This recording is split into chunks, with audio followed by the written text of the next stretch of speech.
সরকার শিক্ষাকে ধ্বংস করে ফেলে দিয়েছিলেন। আপনারা একটু লক্ষ্য করবেন, আমার কথা যদি মনোযোগ না দেন পরীক্ষায় কিন্তু ভালো করতে পারবেন না। এটার কারণ বর্তমান শিক্ষামন্ত্রী সুস্থভাবে বাংলাদেশ সরকারের অন্যতম এক দায়িত্বশীল গুরুত্বপূর্ণ এবং শেষ আদর্শ নিতে কোন রকমের তাল বাহানার মাধ্যমে পরীক্ষা দিলে আমার প্রিয় ভাই বোনেরা পাস করা সম্ভব হবে না। এখন কিন্তু অতি পাশের কোন সিস্টেম নাই।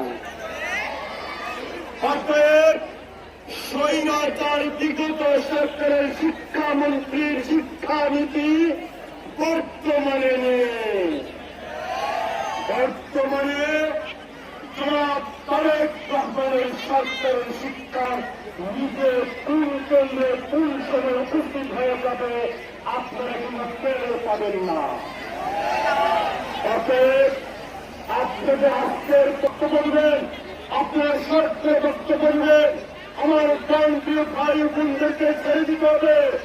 আপনারা যে পরীক্ষার জন্য সর্বাত্মক প্রস্তুতি গ্রহণ করবেন। আপনাদের মতে আমি একজন শিক্ষার্থী ছিলাম। 1993 সালে আমি এসএসসি পাস করেছিলাম, ফার্স্ট ডিভিশন পেয়েছিলাম, কিন্তু লেখাপড়া তখন অনেক কঠিন এবং গভীরভাবে করতে হয়েছে।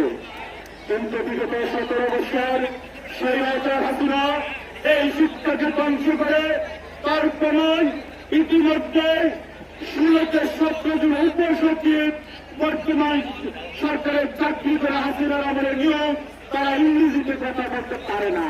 ঠিক, তাদেরকে প্রশিক্ষণ দেওয়ার জন্য বিদেশে পাঠাতে হবে বর্তমান সরকারের উপসচিবদেরকে।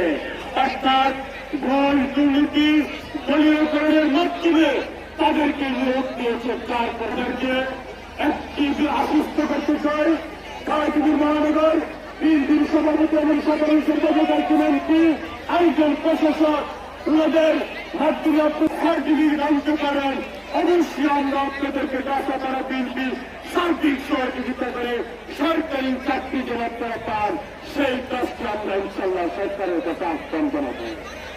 আমি আমার বক্তব্য দীর্ঘায়িত করবো না। আপনাদের প্রস্তুতি কঠিন থেকে কঠিন বানিয়ে এবং আগামী 21 তারিখ ইনশাল্লাহ ভালোভাবে পরীক্ষার মাধ্যমে এক